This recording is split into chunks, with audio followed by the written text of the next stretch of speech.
Hello everyone. हम लोग time of supply पढ़ रहे हैं और टाइम ऑफ सप्लाई में हम लोगों ने time of supply of goods complete कर लिया है। Time of supply of services भी कंप्लीट कर लिया है। Now we are here to understand time of supply in the case of change in the rate of tax which is given under section 14. So we are here to study time of supply in the case of change in the rate of tax under section 14. So what we are studying, time of supply means toss for change in tax rate यानी कि rate of tax under section 14। इसके लिए हम लोग time of supply पढ़ रहे हैं। Now when we are studying this particular thing, जैसा कि मैंने पहले भी कहा है दैट इनडायरेक्ट टैक्स के rate throughout the year या ड्यूरिंग पर्टिकुलर 2 पीरियड्स चेंज हो सकते हैं depending on the requirement of the society, requirement of the economy या necessity. Government throughout the year भी रेट्स को प्लस माइनस कम ज़्यादा कर सकती है। They have all the appropriate powers to change the rate of indirect tax. तो indirect tax का रेट चेंज हो सकता है, इट कैन बी चेंज्ड। अब जब अगर बिटवीन दीज इंपॉर्टेंट इवेंट्स जिसके ऊपर हमारा जीएसटी का time of supply chapter dependent है, अगर उन इवेंट्स के बीच में अगर जीएसटी का रेट कभी चेंज होता है तो सेक्शन 14 इन्वोक हो जाएगा। वो इवेंट्स क्या है, let us try to understand it. तो first what we study, event number 1 और event number A, date of provision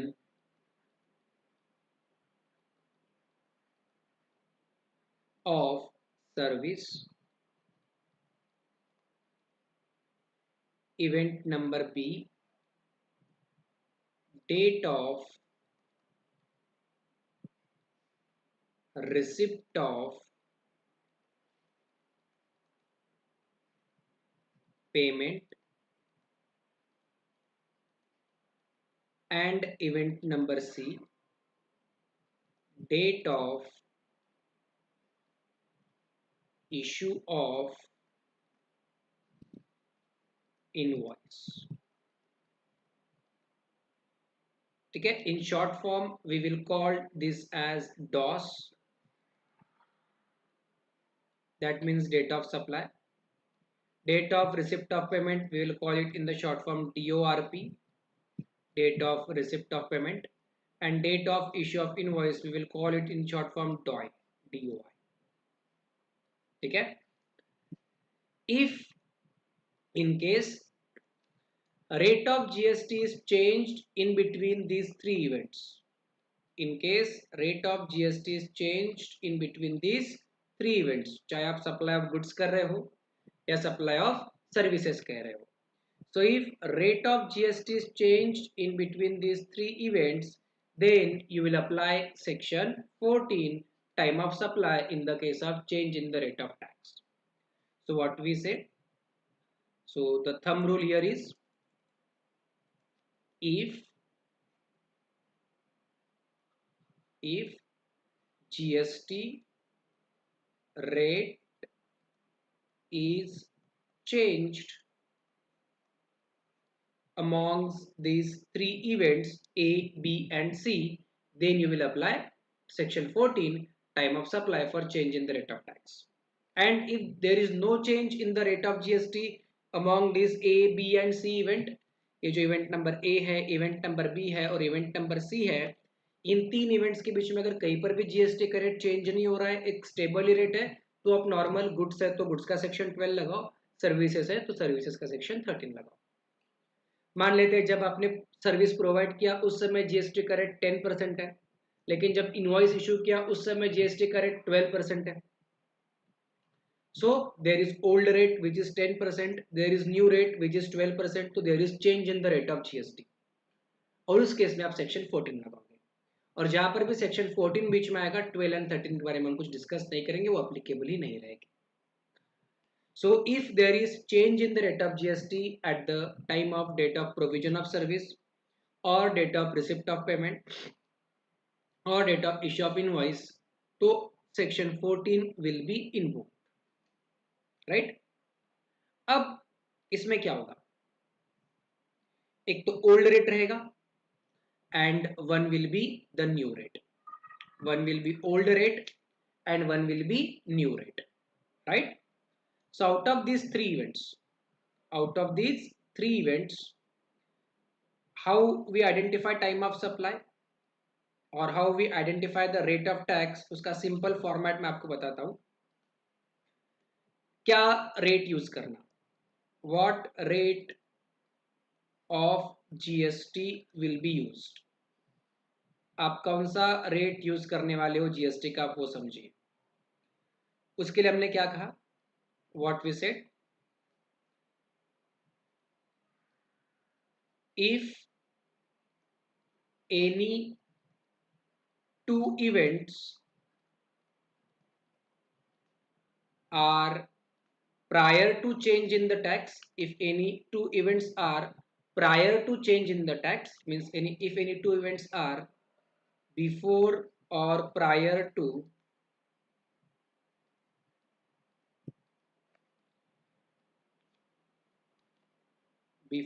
change in tax rate, if any two events are before change in the tax rate or prior to the changing of the tax rate, so one will be old rate and one will be new rate. तो अगर कोई भी दो event tax rate change होने के पहले के हैं, prior to the tax change in the tax rate है, before the change in the tax rate है, then you are going to use old rate of GST. आप क्या यूज करने वाले हो, ओल्ड रेट ऑफ जीएसटी आप use करने वाले हो. You are going to use old rate. Okay, simple is this. And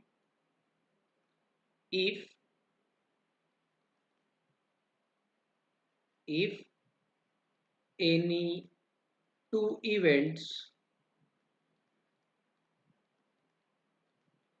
are after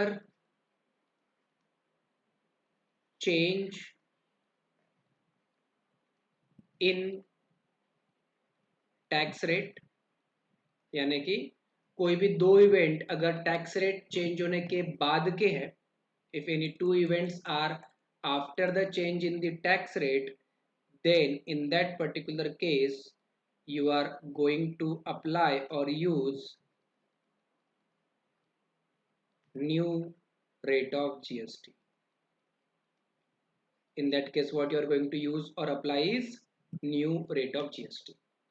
यानी कि ये जो डॉस यानी कि date of provision of service, या फिर डॉर्क यानी कि date of receipt of payment, या फिर डॉय यानी कि date of issue of invoice, ये event A B and C, इन तीन इवेंट में से कोई भी दो इवेंट जीएसटी का रेट चेंज होने के पहले के हैं.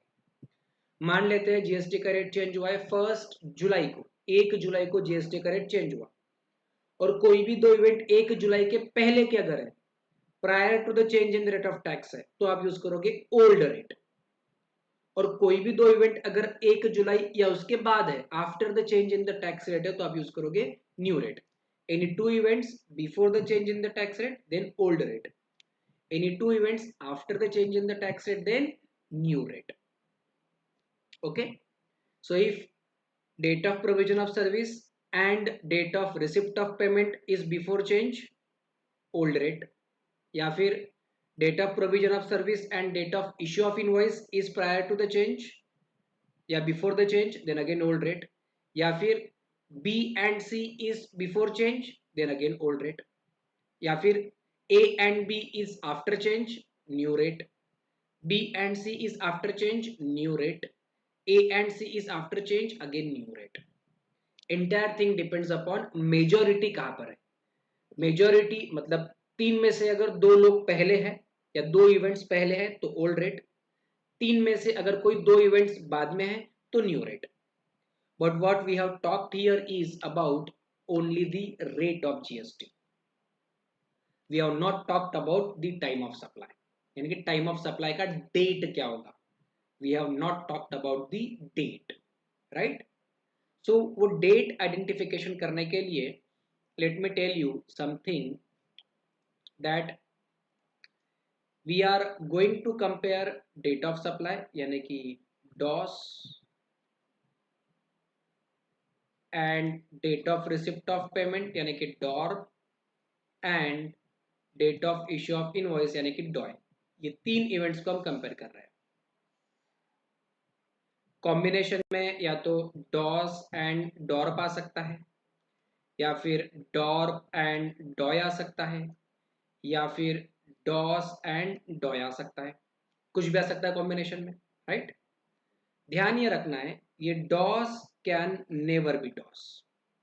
ये जो डॉस है it can never be our time of supply का डेट।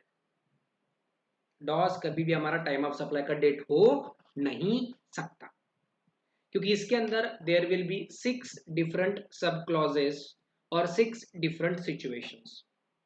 उन 6 अलग अलग सिचुएशन में हमें टाइम ऑफ सप्लाई आइडेंटिफाई करना है। एक बात अलॉन्ग विद दिस, ये जो date of receipt of payment, ये जो इवेंट नंबर बी मैंने यहाँ पे लिखा है, इसका मीनिंग अंडर सेक्शन 14 कुछ चेंज होता है। We are going to study new meaning of date of receipt of payment for the purpose of section 14, जहाँ पर हम आइडेंटिफाई करते हैं time of supply in the case of change in the rate of tax. whatever it is, we are going to study it, but first let's try to understand what are the 6 different situations। तो बड़े ही ध्यान से और आराम से आपको इसको समझना है। Modus operandi will be simple, पहले आप समझोगे, एब्जॉर्ब करोगे, उसके बाद में कॉपी करोगे। So we have various events. One is, एक इवेंट क्या है हमारे पास, date of provision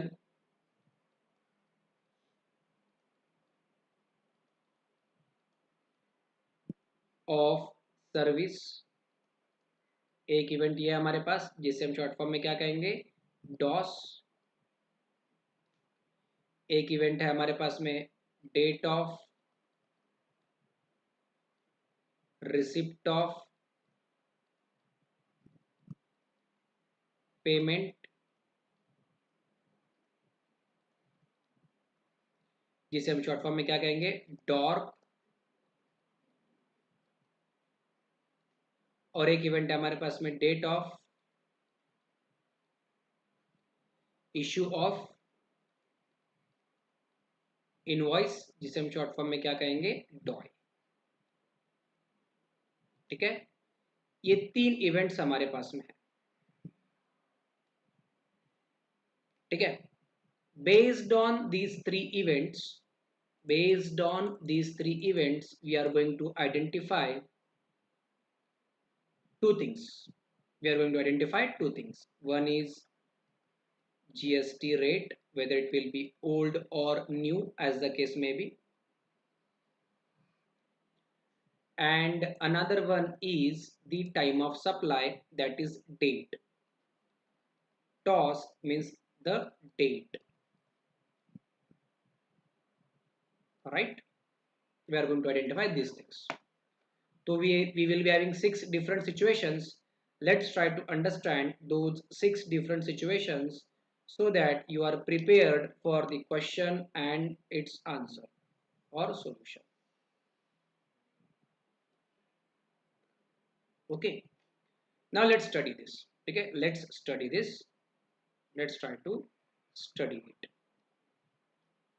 So for example, let us say our date of provision of service यानी कि DOS is before the change in the rate of tax.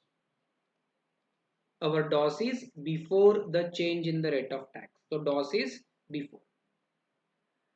Date of receipt of payment This is again before. But date of issue of invoice is after the change in the rate of tax. DOS is before, DORP is before and DOI is after. अगर तीनों में before आएगा तो section 14 बीच में आएगा ही नहीं, या तीनों में अगर आफ्टर आएगा तो भी सेक्शन 14 बीच में आएगा ही नहीं. तो कॉम्बिनेशन में क्या है हमारे पास में, we have two before year in the combination, we have two before in the combination year. बराबर है. तो रेट ऑफ जीएसटी जो यूज होगा बिफोर वाला, यानी कि कौन सा रेट यूज करेंगे हम, we are going to use old rate, यानी कि पुराना rate of GST, we are going to use old rate here. बराबर है. अब सवाल ये, टाइम ऑफ सप्लाई में हम किसकी डेट ले, are we going to take date of provision of service यानी कि डॉस की डेट या डॉर्प की डेट. तो हमने पहले कहा डॉस कभी भी टाइम ऑफ सप्लाई नहीं हो सकता. DOS can not be TOS in the case of this particular section. ये हमने यहाँ पर पहले ही लिख दिया है या पहले ही हमने समझ लिया है. So DOS can not be TOS, right. तो बचा क्या है, डॉर्प. तो टाइम ऑफ सप्लाई क्या रहेगा, date of receipt of payment यानी कि डॉर्प. ये हो गया हमारी पहली situation. Let us move at to the second situation. मान लेते हैं ये जो डॉस है, ये जो डॉस है ये बिफोर है, ठीक है. ये जो date of receipt of payment है ये आफ्टर है, and date of issue of invoice is also before.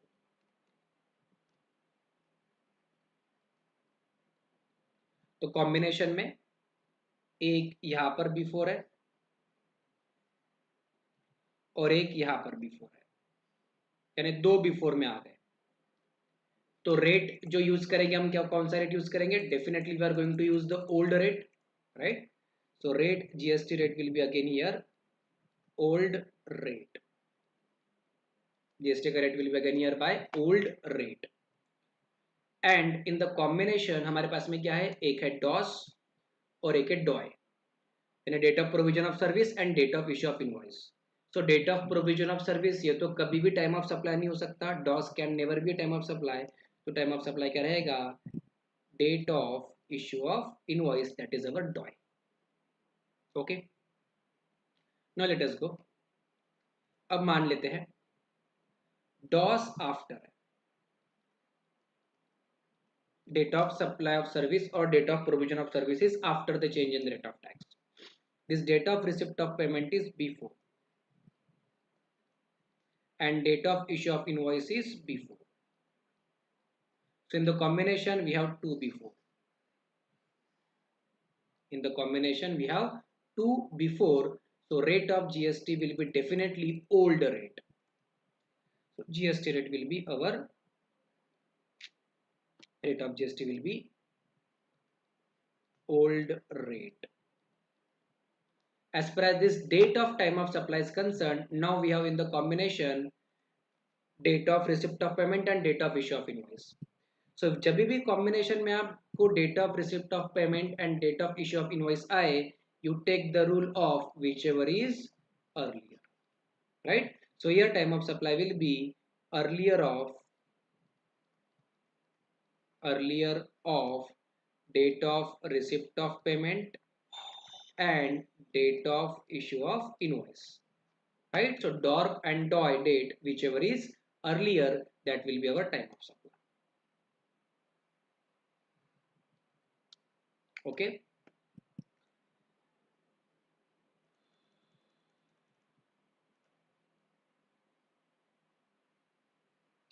Now, three old rate, these three events will be old rate. Now there will be another three events which will have new rate of GST. Now we will have another three events which will have new rate of GST. Now what we are doing, try to understand. If I denote it as 1, this as 2 and this as 3, अगर हम ऐसे numbering करते हैं तो 4 में what I will do,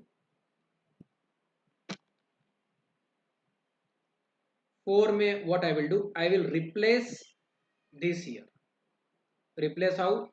This one is before, so I will write it here after. This one is again before, I will write here after. This one is after, I will write it here before. So what you are going to do, you are going to reverse it, you are going to opposite of what you have done in the Roman 1. जो before में था मैंने उसको after कहा, जो before में था उसको मैंने आफ्टर कहा, जो आफ्टर था उसको मैंने बिफोर कहा. अब कॉम्बिनेशन में what I have to after in my combination, right? तो rate of GST will be definitely a new rate because majority is in the after the change in the rate of tax, that is new rate.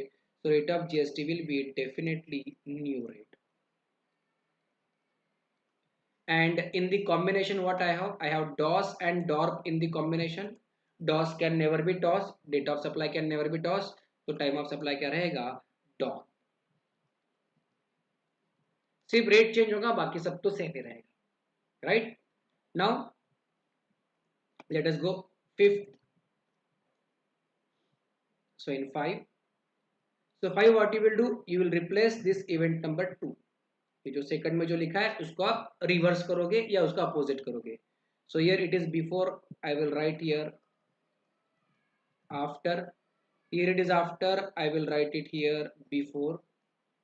And here it is before, I will write it here after. So in the combination I have two after, दो after है हमारे पास combination में. तो जो GST का rate हम use करने वाले हैं, it is going to be new rate. So rate of GST will be new rate, right? And in the combination I have DOS and DOI. तो टाइम ऑफ सप्लाई क्या रहेगा? DOI रहेगा. Date of issue of invoice रहेगा, बराबर है. और last एक जो पॉइंट हमारा अभी बचा है, वहां पर हम इस थर्ड को रिप्लेस करेंगे, right? So we will say यहाँ पे आफ्टर है तो यहाँ पर मैं लिखूंगा बिफोर. यहाँ पे बिफोर है, यहाँ पे बिफोर है, तो इन दोनों पे मैं लिखूंगा आफ्टर, और यहाँ पर भी आएगा आफ्टर. कॉम्बिनेशन में दो आफ्टर है, so GST rate will be the new rate. Rate of GST will be new rate. And in the combination I have date of receipt of payment and date of issue of invoice. So time of supply will be earlier of, so it will be earlier of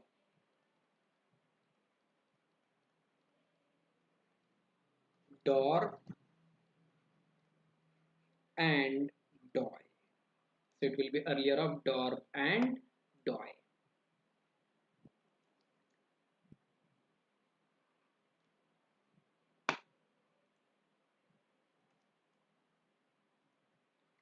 So you are supposed to know this chart. अगर आप लोगों को ये chart पता है तो आपका ये सेक्शन 14 का सॉल्यूशन आपको वही के वही मिल गया.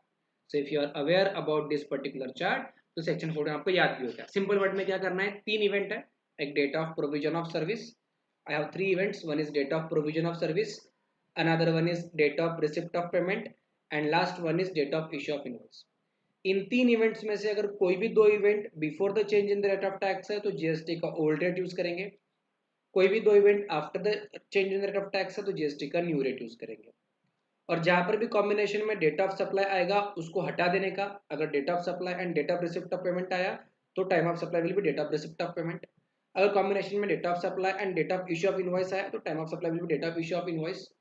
और अगर कॉम्बिनेशन में date of receipt of payment आया and date of issue of invoice आया तो इन दोनों में से विच एवर इज अर्लियर. 6 में से 6 मार्क्स मिलेंगे हमें, ठीक है? और इन जनरल जब इस पर्टिकुलर टॉपिक के ऊपर क्वेश्चंस पूछते हैं तो you are suppose to calculate this event. आपको ये वाला इवेंट भी कैलकुलेट करना है and you are suppose to calculate this event as well. ये दोनों इवेंट्स आपको क्वेश्चन में इन जनरल पूछे जाते हैं. तो देयरफॉर वी राइट दिस. तो ये जो दो कॉलम है आपके, ये आपके आंसर के कॉलम है इन द क्वेश्चन, ठीक है? अब जैसा कि मैंने कहा कि date of receipt of payment in the case of change in the rate of tax under section 14, date of receipt of payment में कुछ पंगा है, राइट। बट वो पढ़ने से पहले time of supply in the case of change in the rate of tax जो है वो हम देख लेते हैं, ठीक है। सो जो time of supply in the case of change in the rate of tax, ठीक है। तो जो 3 मार्कर्स है, एक है सप्लाई, एक है इनवॉइस और एक है payment. Supply, invoice and payment. Now जब मैं theoretical provisions पढ़ने जाऊंगा तो we are going to study the same thing which we have studied in this chart. अगर आपको नीड है तो इस चार्ट को आप पॉज करके कॉपी कर लीजिए, वो इशू नहीं है। तो ये सेम चीज को हम पढ़ने वाले हैं इन द लीगल लैंग्वेज। तो जब हम पढ़ेंगे ये 6 अलग अलग सिचुएशंस, तो हो सकता है आपको थोड़ा सा लगे कि ये क्या पढ़ रहे हैं हम लोग, राइट। बट अगर आप ईमानदारी से अगर स्लोली अगर उसको एनालाइज करोगे तो ये सारे इवेंट वही है जहाँ, या यही सेम चीज वहां पे लीगल लैंग्वेज में लिखी है, ठीक है। So just we have to read it for the sake of convenience के एक बार हम उसको देख रहे हैं ऐसे, ठीक है। बाकी same thing we are studying again. So if issue of invoice, if issue of invoice and receipt of payment both are before the change in the tax rate, invoice date और receipt of payment अगर before है तो आप GST का rate लोगे old rate और time of supply रहेगा earlier of this two events, invoice date and receipt of payment date. If supply and issue of invoice are before, अगर supply का डेट और इश्यू ऑफ इनवॉइस का date अगर before है तो old rate लेंगे। Supply can never be time of supply, तो time of supply क्या रहेगा, date of issue of invoice will be your time of supply. If supply and receipt of payment are before, यहाँ पे supply and invoice was before, यहाँ पे supply and receipt of payment is before, तो time of supply क्या रहेगा, receipt of payment, और आप use करोगे ओल्ड रेट। तो ये हो गए अलग अलग इवेंट्स। आगे, if the supply and receipt of payment are after, supply and receipt of payment are after the change in the rate of tax, तो आप न्यू रेट यूज करोगे। कॉम्बिनेशन में सप्लाई है और रिसिप्ट ऑफ पेमेंट है, तो time of supply क्या रहेगा, date of receipt of payment. If issue of invoice and receipt of payment are after, issue of invoice and receipt of payment are after, तो new rate, और issue of invoice है receipt of payment है तो whichever is earlier, ठीक है। Then supply and invoice is after, supply and invoice is after, तो दो events are after, तो न्यू रेट। कॉम्बिनेशन में सप्लाई और इनवॉइस है तो time of supply will be date of issue of invoice, ठीक है। सेम चीज जो इस चार्ट में देखी हमने, the thing which we studied in this chart, right. तो जो हमने यहाँ पर देखा change in the rate of tax के कुछ रूल्स और प्रोविजंस हमने लिख लिए। ये ओल्ड रेट न्यू रेट पहले हमने आइडेंटिफाई कर लिया, और फिर हमने धीरे धीरे ये एक चार्ट भी बनाया, सेम चीज को वहां पर भी रिप्रोड्यूस किया है या लिखा हुआ है। अब जो मैं जैसे कि मैंने कहा कि date of receipt of payment का यहाँ पर एक पंगा है, ठीक है। इसमें यहाँ पर एक पंगा है, ठीक है। Let us try to understand what is this पंगा। So we will write here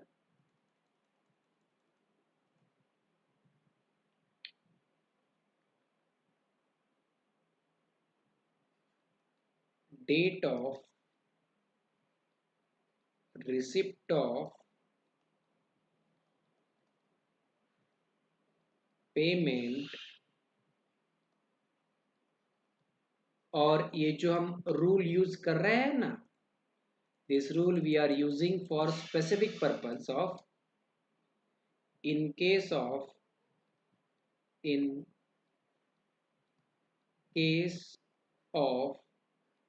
change in rate of tax. हम इसको एक इसी स्पेसिफिक पर्पस के लिए पढ़ रहे हैं, date of receipt of payment in case of change in the rate of tax. बाकी जगह पर जो हमारा मीनिंग है वो मीनिंग वैसा का वैसा एज इट इज हम यूज करेंगे। अब यहाँ पे अलग अलग सिनारियोज है, we have different scenarios here.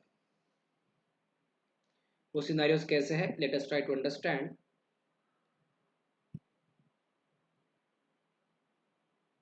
ठीक है,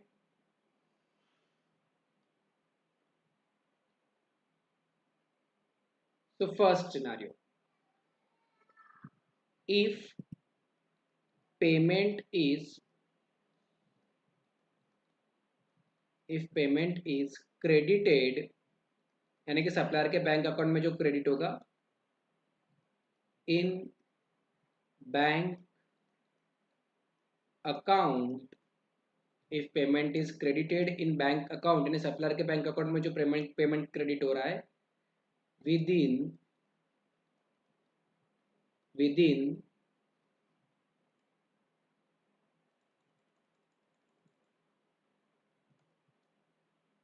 4 working days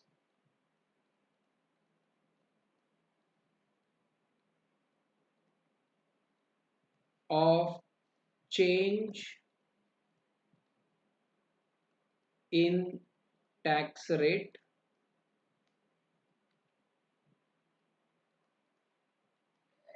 अगर जो पेमेंट है वो सप्लायर के बैंक अकाउंट में क्रेडिट हो गया within 4 working days of change in the rate of GST, तो हम एक अलग रूल यूज करेंगे। And if payment is not credited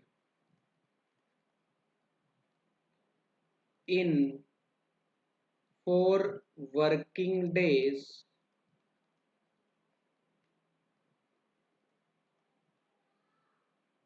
of change in the rate,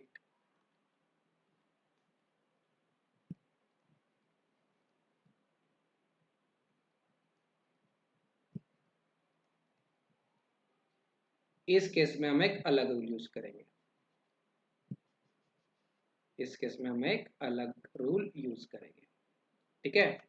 so if payment is credited with in 4 working days, the word is used 4 working days, not 4 days, हाँ, word is 4 working days, यानी कि जिस दिन bank holiday नहीं है वो दिन की बात कर रहे हैं।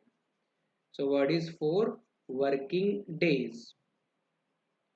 4 working days from which date? 4 working days from change in the rate of tax.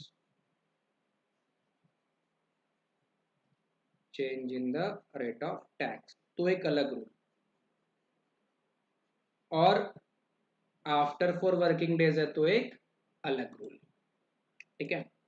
So we are going to study this. तो यहाँ पे जो वर्किंग डेज है वो भी आपको याद रखना है, 4 भी याद रखना ही है, ठीक है। But working days are important, days नहीं, सिर्फ वर्किंग डेज है, सिर्फ डेज नहीं है, वर्किंग डेज है।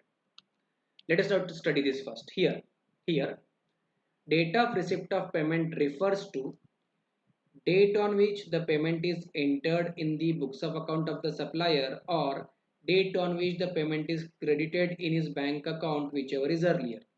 यानी कि आपका नॉर्मल रूल है, right. Date of crediting of the payment in the bank account to be date of receipt of payment if crediting takes place after 4 working days of the change in the rate of tax. मतलब अगर with in 4 working days अगर आपके bank account में payment credit हो गया, then date of receipt of payment will be earlier of, it will be earlier of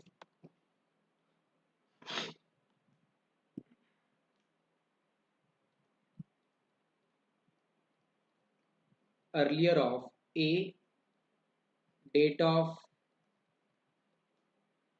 date of entry in supplier's books of account,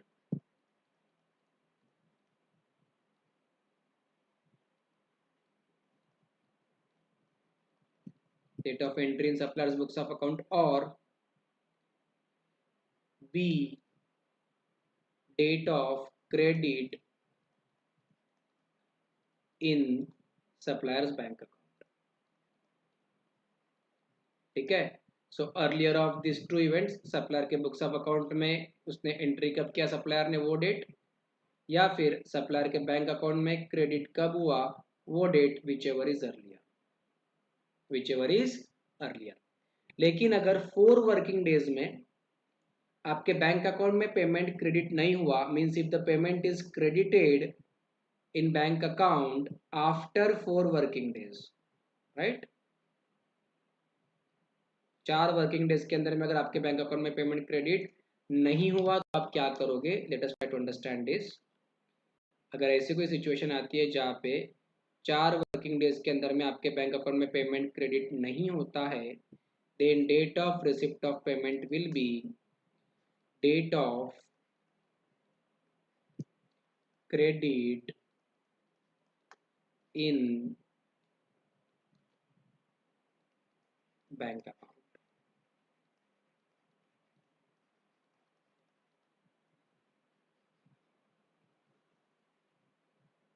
okay, अगर 4 working days के अंदर में आपके बैंक अकाउंट में credit हो जाता है तो date of entry in your books of account और credit in your bank account whichever is earlier. लेकिन अगर 4 वर्किंग डेज में आपके बैंक अकाउंट में क्रेडिट नहीं होता है, आपके बैंक अकाउंट में क्रेडिट आफ्टर 4 वर्किंग डेज होता है, तो date of credit in your bank account.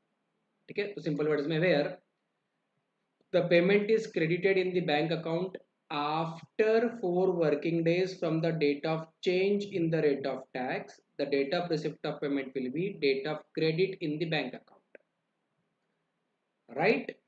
मतलब अगर 4 वर्किंग डेज के अंदर में अगर आपके बैंक अकाउंट में क्रेडिट हो गया तो whichever is earlier, entry in books of account और क्रेडिट इन बैंक अकाउंट। लेकिन 4 वर्किंग डेज तक की भी अगर आपके बैंक अकाउंट में क्रेडिट नहीं होता है तो जिस दिन आपके बैंक अकाउंट में पेमेंट क्रेडिट हुआ that day is date of receipt of payment. तो एक बार इस चार्ट को देख लीजिए शांति से, राइट? और फिर हम लोग क्वेश्चंस या प्रैक्टिकल्स की तरफ बढ़ सकते हैं। अगर आपको ज़रूरत है तो वीडियो को बैक लेके जाइए और जो जो चार्ट्स हमने बनाए, जो जो वर्ड्स हमने लिखे, चाहे वो 3 पैरामीटर्स, फिर any two before, any two after, फिर 6 डिफरेंट सिचुएशंस, उनको नोट डाउन कर लीजिए, रीड कीजिए 1 या 2 बार और फिर प्रैक्टिकल्स की तरफ बढ़िए। ठीक है, सो दैट आपको प्रैक्टिकल आप खुद भी सॉल्व करो और हम साथ में भी सॉल्व करें।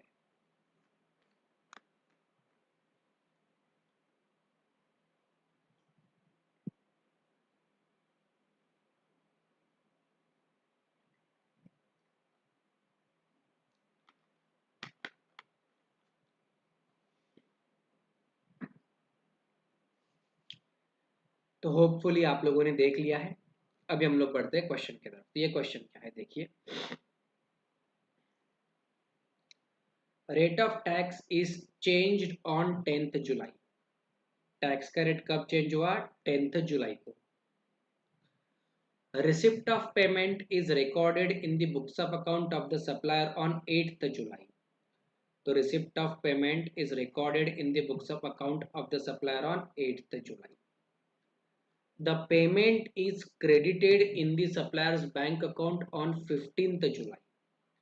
The payment is credited in the supplier's bank account on 15th July. The bank was open on all days between 10th and 15th July. मतलब बीच में कहीं पर भी कुछ भी हॉलीडे वगैरह नहीं था। Bank was open on all days. Determine the date of receipt of payment. तो आपको क्या पूछा है? Date of receipt of payment पूछा है and here there is change in the rate of tax as well, right? So हम क्या कहेंगे कि सर जब टैक्स का रेट चेंज होगा, यानी कि जीएसटी का रेट जब चेंज होगा, तो रेट चेंज होने के बाद, विद इन 4 वर्किंग डेज अगर मेरे बैंक अकाउंट में पेमेंट क्रेडिट हो गया तो date of receipt of payment will be earlier of entry in my books of account और credit in my bank account. इन दो इवेंट्स में से विच एवर इज अर्लियर। लेकिन अगर ये जो पेमेंट है मेरे बैंक अकाउंट में क्रेडिट होता है after 4 working days of change, यानी चेंज जिस डेट को हुआ उसके बाद में आफ्टर 4 वर्किंग डेज अगर ये मेरे बैंक अकाउंट में क्रेडिट होता है, then date of receipt of payment will be date of crediting of that payment in my bank account, right? अब इस केस में देखिए क्या हुआ है, रेट ऑफ टैक्स चेंज कब हुआ है? 10th जुलाई। Okay, so let us try to solve this particular question. तो इस क्वेश्चन में क्या है देखते हैं हम लोग. So we are trying to solve this particular question.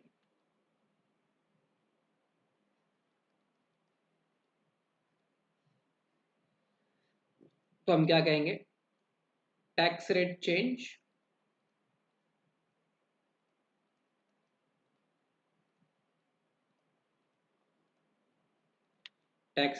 On 10th July.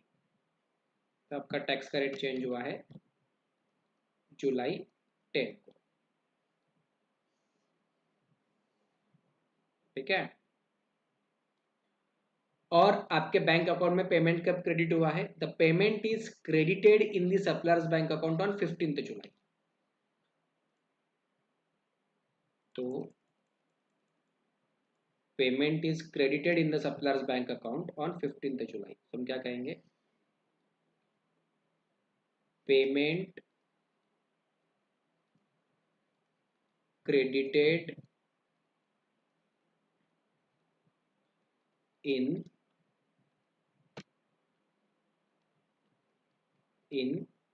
Bank account. कब क्रेडिट हुआ है ये, जुलाई 15. और in between there is no holiday. In between there is no holiday, right. तो हम क्या कहेंगे, कहा है ना, the bank was open on all days between 10th and 15th July. तो 10 और 15 जुलाई के बीच में bank was open on all days. So there is no holiday in between this periods. बराबर है. सो हम क्या कहेंगे, 10th जुलाई के बाद में 4 वर्किंग डेज में पेमेंट होना चाहिए था, यानी 11 जुलाई, 12th जुलाई, 13th जुलाई और 14th जुलाई, राइट. 10 के बाद में 4 वर्किंग डेज, मतलब क्या होगा, 11, 12, 13, 14. 14 जुलाई तक आपके बैंक अकाउंट में पेमेंट क्रेडिट हो जाना चाहिए था. It was supposed and that 14 जुलाई तक के पेमेंट हो जाना चाहिए था. क्या आपके बैंक अकाउंट में within 4 working days payment credit हुआ, answer is no, right. So what you will say, you will say here based on this you will say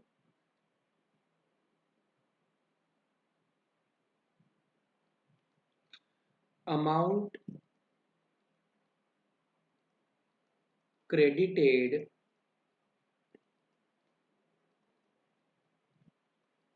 in bank account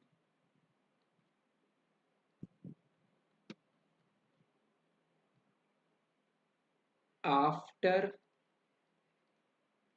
4 working days, 4 days नहीं है, 4 working days of change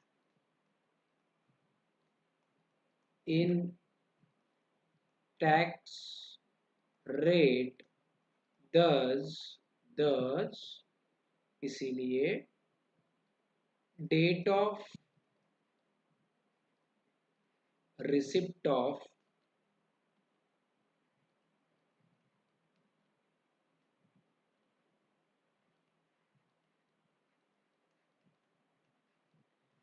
payment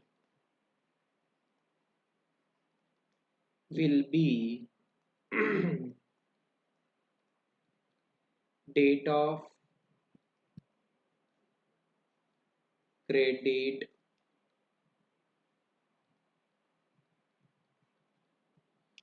what happened,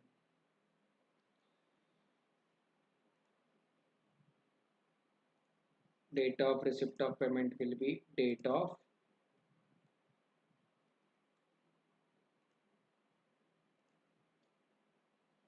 credit in bank account, that is bank account में credit कब हुआ आपके, जुलाई 15. Okay. अगर with in 4 working days हो जाता तो हम कौन सा रूल लेते, अगर विद इन 4 वर्किंग डेज होता, विद इन 4 वर्किंग डेज हो जाता तो हम कौन सा रूल लेते, earlier of entry in books of account. Supplier ने अपने बुक्स ऑफ अकाउंट में एंट्री कब किया, या फिर credit in his bank account, whichever is earlier. लेकिन यहाँ पे आफ्टर 4 वर्किंग डेज हुआ है। ये देखिए हमने सब कैलकुलेशंस लिख लिया, देयर वाज नो हॉलीडे खुद नहीं बोला था उसने क्वेश्चन में, तो हमने अकॉर्डिंग टू उसका ट्रीटमेंट किया। So based on this you are suppose to do this, ठीक है। Now let's try to solve this question 15, ठीक है। क्वेश्चन नंबर 15 को हम सॉल्व करने की कोशिश करते हैं, जो change in the rate of tax के ऊपर डिपेंडेंट है, ठीक है। क्या कहता है ये देखिए। Vulcan Private Limited makes custom-made precision tools for which it takes full advance with the purchase order। ये Vulcan Tools Private Limited की जो कंपनी है, कस्टम मेड टूल्स बनाती है और परचेस ऑर्डर जब भी इसको मिलेगा उसके साथ में या उसी समय ये फुल एडवांस भी ले लेती है, okay. One such order is received on 13th April and full amount paid with the order। यानी 13 अप्रैल को ऐसा एक ऑर्डर मिला और फुल अमाउंट भी पे हो गया। The tools are manufactured and delivered on 22nd May and invoice is also issued on the same date। तो ये जो टूल हो गए ये manufacture and deliver and invoice is issued on 22nd May। In the meantime, rate of tax was increased on the tools of this description from 20th May onwards। Mean time में क्या हुआ, 20 मई को tax का जो rate है, GST का जो rate है वो क्या हो गया, इंक्रीज हो गया। मान लेते हैं पहले 10% था, अभी हो गया 15%। स्टेट वेदर ओल्ड रेट और new rate of tax will be applicable. आपको टैक्स का जो रेट है वो ओल्ड रेट लगेगा या न्यू रेट लगेगा, ये आपको बताना है। तो एक बार आप लोग इस क्वेश्चन को रीड कर लीजिए। अगर आप ठीक से इसको रीड कर लेते हैं तो हम इसे सॉल्व करने की कोशिश करेंगे। If you read it properly we will try to solve this particular question, but पहले आप इसे एक बार अच्छे से रीड कर लीजिए।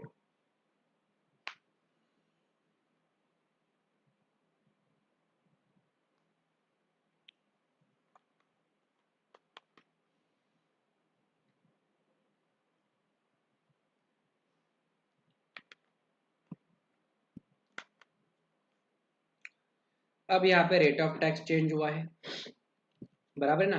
तो हम कुछ डेटा या डिटेल्स हम लोग लिख लेते हैं, ठीक है। To solve this particular question we will simply write few data और few details.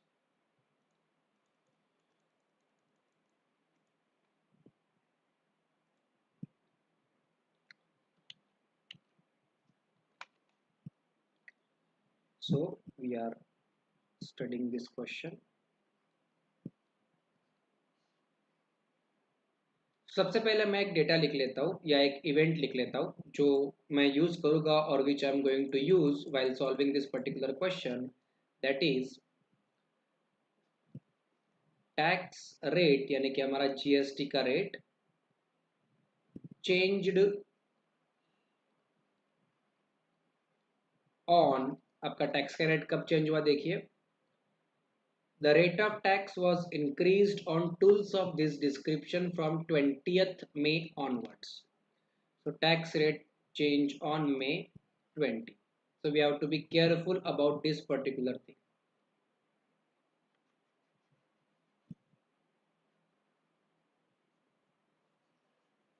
right?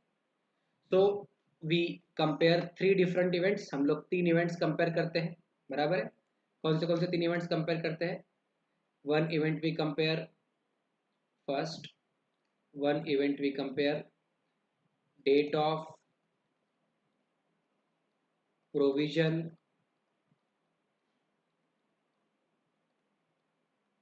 of service,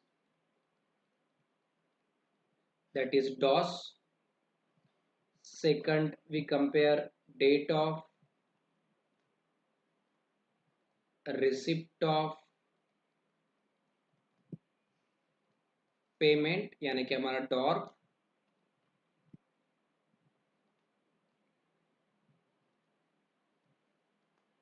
And third, we compare date of issue of invoice यानी कि doe.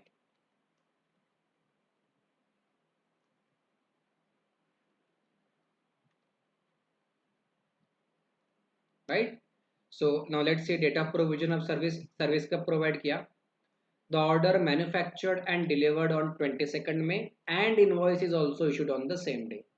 So order delivered and manufactured on 22nd May, so this is May 22, and invoice also issued on the same day, so this is also May 22. So let me change the color of the pen so that you can identify it easily.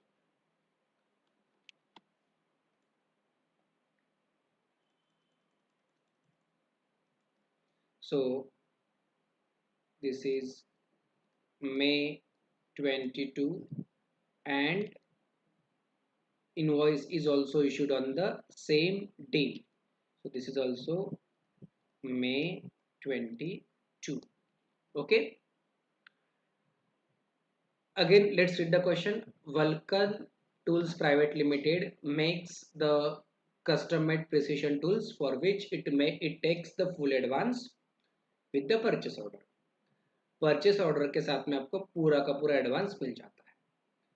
One such order is received on 13th April and full amount paid with the order. 13 अप्रैल को एक order मिला and full amount is paid with the order. So हमें order कब मिला है? April 13 और हमने पूरा अमाउंट उसी समय रिसीव कर लिया, तो date of receipt of payment will be April 13.